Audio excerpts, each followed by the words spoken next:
السلام علیکم ورحمۃ اللہ وبرکاتہ۔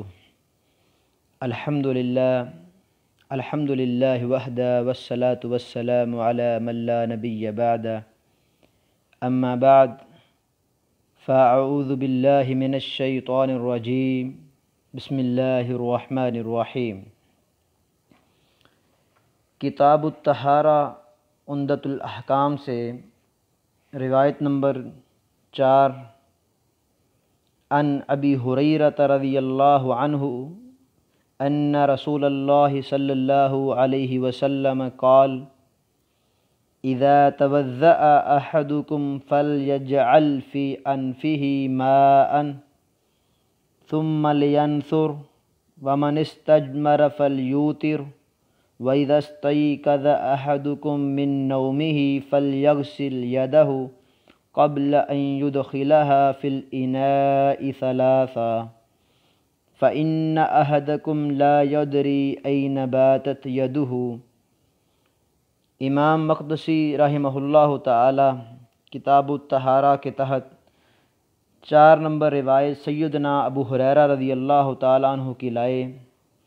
یقیناً رسول اللہ صلی اللہ علیہ وسلم نے ارشاد فرمایا، جب تم میں سے کوئی وضو کرے فَلْيَجْعَلْ فِي أَنْفِهِ مَاءً، تو وہ اپنے ناک میں پانی ڈالے، ثُمَّ لِيَنْثُرْ، پھر اس پانی کو جھاڑے، باہر پھینکے، وَمَنِ اسْتَجْمَرَ فَلْيُوتِرْ، اور جو استنجا کرے یا حجارہ پتھر کو استعمال کرے بطور استنجا وہ اس کو طاق کرے۔ وَإِذَا اسْتَيْقَظَ أَحَدُكُم مِّن نَّوْمِهِ، اور جب تم میں سے کوئی ایک اپنی نیند سے بیدار ہو، فَلْيَغْسِلْ يَدَهُ، تو وہ اپنے ہاتھ کو دھوئے، قبل ان يدخلها فی الاناء، اس سے پہلے دھوئے کہ اپنے ہاتھ کو برتن میں داخل کرے۔ کتنی مرتبہ دھوئے؟ ثلاثاً، 3 مرتبہ۔ فَإِنَّ أَحَدَكُمْ لَا يَدْرِي أَيْنَ بَاتَتْ يَدُهُ، کیونکہ تم میں سے کوئی ایک نہیں جانتا کہ اس کے ہاتھ نے رات کہاں پر گزاری ہے۔ یہ روایت صحیح البخاری کتاب الوضوء باب الاستعمار وطرا 162 نمبر روایت ہے، اور صحیح مسلم کے اندر کتاب الطہارہ باب کراہت غمس المتوضئ وغیرہ یدہ المشکوکہ فی نجاستها فی الاناء قبل غسلها، یہ 278 نمبر روایت صحیح مسلم کے اندر ہے۔ اس روایت کو 4 نمبر پر رکھا گیا۔ اس روایت کی مختصر تشریح اور فوائد ہم ذکر کرتے ہیں۔ رسول اللہ صلی اللہ علیہ وسلم نے ارشاد فرمایا، اذا توضأ احدکم، کہ جب تم میں سے کوئی ایک وضو کرے، تو یہاں جو معنی سمجھ آ رہا ہے وہ ہے کہ جب تم میں سے کوئی ایک وضو کا ارادہ کرے، وضو کرنا شروع کرے۔ یہاں پر اذا کا لفظ فعل ماضی توضأ پر داخل ہوا، تو اذا ماضی کو مستقبل کے معنی میں کر دیتا ہے، یعنی اذا اراد الوضوء، جب کوئی بندہ وضو کا ارادہ کر لیتا ہے یا وضو شروع اس نے کر لیا ہے تو اس نے کیا کرنا ہے، فَلْيَجْعَلْ فِي أَنْفِهِ مَاءً، پھر اس نے اپنے ناک میں پانی کو داخل کرنا ہے۔ وضو کسے کہا جاتا ہے؟ وضو ہے غسل الاعضاء، اعضاء کو دھونا، لغوی اس کا معنی بن جائے گا، یا استعمال الماء فی الاعضاء الاربعۃ علی صفۃ مخصوصہ۔ احادیث نبویہ کے اندر جو مخصوص طریقہ بیان ہوا ہے ان کے مطابق اعضائے اربع، 4 اعضاء پر پانی کو استعمال کرنا وضو کہلاتا ہے۔ اور 4 وہ اعضاء کون سے ہیں؟ الوجہ، چہرہ ہے، والیدان، ہاتھ ہیں، والراس، اور سر ہے، والرجلان، اور انسان کے دونوں پاؤں ہیں، قدم ہیں۔ اللہ تعالیٰ نے سورۃ المائدہ آیت نمبر 6 کے اندر ارشاد فرمایا، یا ایھا الذین آمنوا اذا قمتم الی الصلاۃ فاغسلوا وجوہکم وایدیکم الی المرافق وَامْسَحُوا بِرُؤُوسِكُمْ وَأَرْجُلَكُمْ إِلَى الْكَعْبَيْنِ، اے لوگو جو ایمان لائے ہو، جب تم نماز کا قصد کرو تو اپنے چہروں کو دھوو، اپنے ہاتھوں کو دھوو کوہنیوں سمیت، اور اپنے سروں کا مسح کرو اور اپنے پاؤں کو دھوو کٹخنوں سمیت۔ یہ اس آیت کریمہ کے اندر وجوہ، ایدی، سر اور رجل، پاؤں کا تذکرہ موجود ہے۔ تو عموماً ان اعضائے اربع کو دھونا ہی اور سر پر مسح کرنا مقصود ہوتا ہے۔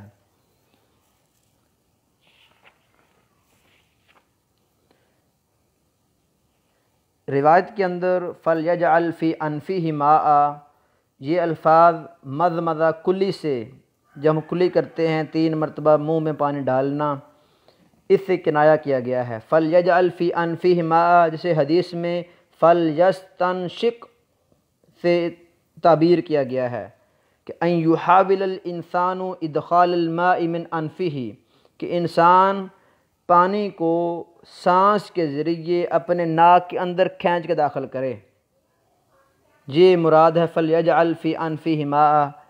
پھر اس پانی کو ثُمَّ لِيَنْثُرْ، پھر اس پانی کو زور سے سانس باہر کی طرف ناک سے نکال کر باہر جھاڑنا، یہ مراد ہے۔ اور آپ نے فرمایا وَمَنِ اسْتَجْمَرَ فَلْيُوتِرْ، استجمار یعنی نجاست کو زائل کرنا پتھروں کے ذریعے، فَلْيُوتِرْ تو وہ وطر پتھر استعمال کرے۔ استجمار ازالۃ اثر الخارج من السبیلین بالحجر او ما یقوم مقامہ البول او الغائط، چھوٹا پیشاب یا بڑا پیشاب کر کے انسان فارغ ہوا تو ان دونوں سبیلین سے خارج ہونے والے فضلے کو، اثر کو زائل کرنے کے لیے انسان پتھر یا اس کے قائم مقام جو چیز استعمال کرتا ہے، اس سارے کام کو استجمار کہا جاتا ہے۔ تو وطر کسے کہتے ہیں؟ وطر کہتے ہیں کل ما لا ینقسم علی اثنین، ہر وہ عدد جو 2 حصوں میں تقسیم نہ ہو سکتا ہو۔ وکل شیء ینقسم علی اثنین، اور جو چیز 2 حصوں پر تقسیم ہو سکتی ہو اسے شفع کہتے ہیں، وطر نہیں کہتے۔ تو استنجا بالحجارہ کی کچھ شروط ہیں مختلف احادیث کے اندر، جو شروط درج ذیل ہیں کہ اگر کوئی انسان پانی کی عدم موجودگی میں یا پانی کی موجودگی میں استنجا بالحجارہ کرنا چاہتا ہے تو اس کی شرائط کیا ہیں؟ اس کی شرائط، پہلی شرط یہ ہے کہ وہ پتھروں کو طاق تعداد میں استعمال کرے۔ نمبر 2 شرط ہے کہ وہ پتھر طاہر ہونے چاہیے، پاک، نجس نہیں ہونے چاہیے۔ مٹی بھی ہے، مٹی کے ڈھیلے ہیں تو پاک ہونے چاہیے۔ شرط نمبر 3 ہے کہ وہ پتھر یا مٹی یا ایسی چیز ہو جو غیر محترم ہو، یعنی کسی پاک شے یا کوئی ایسی چیز کو کھایا جاتا ہے، یا وہ چیزیں جن سے حدیث میں منع کیا گیا استنجا کرنا، مثلا لید ہے یا ہڈی وغیرہ ہے۔ نمبر 4 یہ ہے کہ وہ ڈھیلے یا پتھر انسان 3 مرتبہ، کم از کم 3 کی تعداد ہو، 3 مرتبہ استعمال کرے یا 5 مرتبہ یا 7 مرتبہ وغیرہ۔ اور نمبر 5 یہ ہے کہ استنجا بالحجارہ کرنے سے وہ اثر جو انسان کی شرمگاہ پر ہے وہ گیلا ہو۔ یہ نہیں کہ انسان نے پیشاب پخانہ کافی دیر پہلے کیا ہوا ہے اور وہ خشک ہو چکا ہے، گیلا ہونے کی حالت میں استنجا بالحجارہ ہوگا، اور اگر سب کچھ خشک ہو چکا ہے تو پھر پانی سے ہی استنجا ہوگا، نہ کہ ڈھیلوں یا پتھر وغیرہ سے۔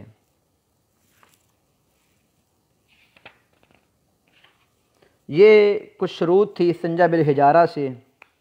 اس کے آگے رسول اللہ صلی اللہ علیہ وسلم نے ارشاد فرمایا وَإِذَا اسْتَيْقَظَ أَحَدُكُم مِّن نَوْمِهِ فَلْيَغْسِلْ يَدَهُ، کہ جب تم میں سے کوئی ایک بیدار ہو اپنی نیند سے تو اپنے ہاتھ کو دھوئے، کیوں کہ تم میں سے کوئی ایک نہیں جانتا کہ اس کا ہاتھ رات بھر کہاں رہا ہے۔ تو اس سے جو ثلاثاً کا لفظ ہے یہ یغسل کے بعد آیا، یعنی فلیغسل غسلاً ثلاثاً، 3 مرتبہ دھوئے۔ لا یعلم این باتت یدہ، انسان سویا ہوا ہے تو اس کو پتہ نہیں اس کا ہاتھ کہاں گزرا ہے، تو صبح جب وہ اٹھا ہے، جب وہ بیدار ہوا ہے تو وہ اپنے ہاتھ کو کیسے پانی کے اندر داخل کرے گا؟ تو اس سے پہلے شرط یہ ہے کہ وہ اس پانی سے پہلے اپنے ہاتھ کو 3 مرتبہ دھوئے۔ 3 مرتبہ دھونے کے بعد انسان کا ہاتھ پاک ہو جائے گا، اور اگر خدا نخواستہ اس کے ہاتھ پر کوئی نجاست، کوئی گندگی، اس طرح کوئی چیز لگی ہے تو وہ زائل ہو جائے گی، جس سے پانی اپنی حالت پر برقرار رہے گا۔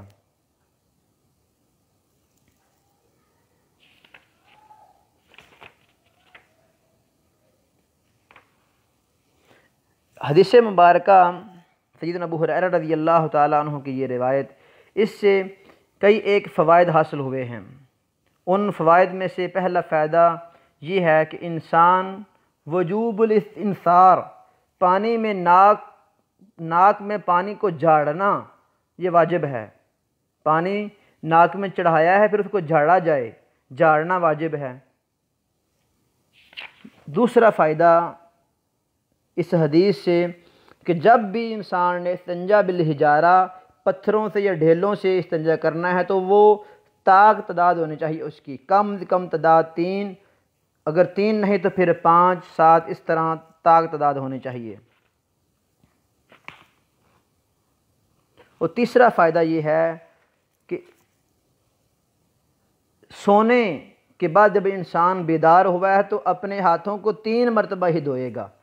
3 مرتبہ دھونا واجب ہے جب انسان بیدار ہوا ہے، جبکہ عام حالات میں اگر انسان بیداری کی حالت میں تو ایک بار بھی ہاتھ دھو کر وضو کر سکتا ہے۔ چوتھا فائدہ یہ ہے کہ رسول اللہ صلی اللہ علیہ وسلم نے یہ ارشاد فرمایا فَإِنَّ أَحَدَكُمْ لَا يَعْلَمُ أَيْنَ بَاتَتْ يَدُهُ، کہ انسان کا ہاتھ رات بھر کہاں رہا ہے انسان کو نہیں پتہ، یعنی نیند نے انسان کو اپنے حواس سے بے خبر کر دیا، انسان عالم الغیب نہیں ہے۔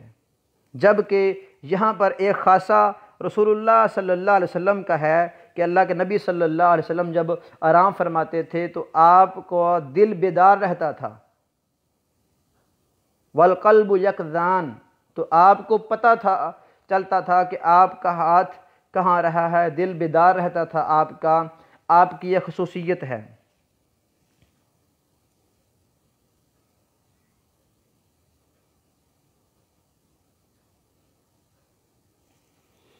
پانچواں فائدہ اس حدیث مبارکہ میں وہ ہے احتیاط کو مد نظر رکھنا واجب ہے، اس لیے کہ آپ نے جو حکم دیا ہے فَإِنَّ أَحَدَكُمْ لَا يَدْرِي أَيْنَ بَاتَتْ يَدُهُ، یہ بطور احتیاط ہے، نہ کہ انسان کو کنفرم ہوتا ہے کہ میرا ہاتھ واقعتاً ہی شرمگاہ کو لگا ہے یا کوئی چیز میرے ہاتھ کو لگی ہے۔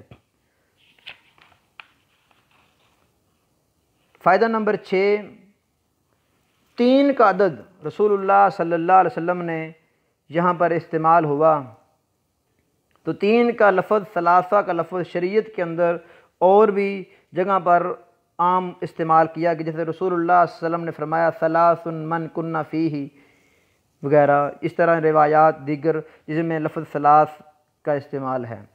اور فائدہ نمبر 7 ہے کہ رسول اللہ صلی اللہ علیہ وسلم نے صحابہ کرام کو بڑے ہی عمدہ انداز میں تعلیم دی، یعنی کہ جو قریب کے مسائل تھے وہ اکٹھے اسی حدیث کے اندر بیان فرما دیے۔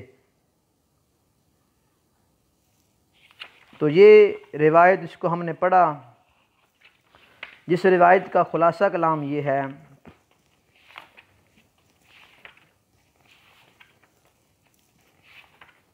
کہ انسان وضو کرنے کا جب ارادہ کرے تو انسان جب کلی کر رہا ہے تو ناک میں پانی چڑھانا ہے، پھر اس پانی کو زور سے باہر خارج کرنا ہے، اور جب انسان نے استنجا بالحجارہ کرنا ہے تو کم از کم 3 مرتبہ ڈھیلوں کو استعمال کیا جائے گا۔ بیداری کی حالت میں جب انسان نیند سے بیدار ہوا ہے تب انسان اپنے ہاتھوں کو پانی میں داخل کرنے سے پہلے کسی چیز سے پانی لے کر یا ٹوٹی کو چلا کر 3 مرتبہ اپنے ہاتھوں کو دھوئے گا، پھر اپنے ہاتھوں کو پانی میں داخل کر سکتا ہے۔ تو یہ مسلم کے اندر یہ روایت موجود ہے، فَلْيَسْتَنْشِقْ بِمَنْ مِنْ خَرَيْهِ مِنَ السَّمَاءِ۔ پھر جو نخرے ہیں انسان کے، نتھنے ہیں، جو ناک کے 2 نتھنے، ان کے اندر انسان پانی کو داخل کرے۔ پانی کو اوپر چڑھانا بھی زور سے ہے، اور استنشاق جب روزہ انسان نے رکھا ہوا ہے تب انسان کو یہ اجازت ہے کہ انسان زور سے پانی نہ چڑھائے۔ تو اللہ تعالی ہمیں اس حدیث کے مطابق عمل کرنے کی توفیق عطا فرمائے، اس سے مسائل کو سمجھنے کی توفیق عطا فرمائے۔ وَأَقُولُ قَوْلِي هَذَا وَأَسْتَغْفِرُ اللَّهَ وَأَتُوبُ إِلَيْهِ۔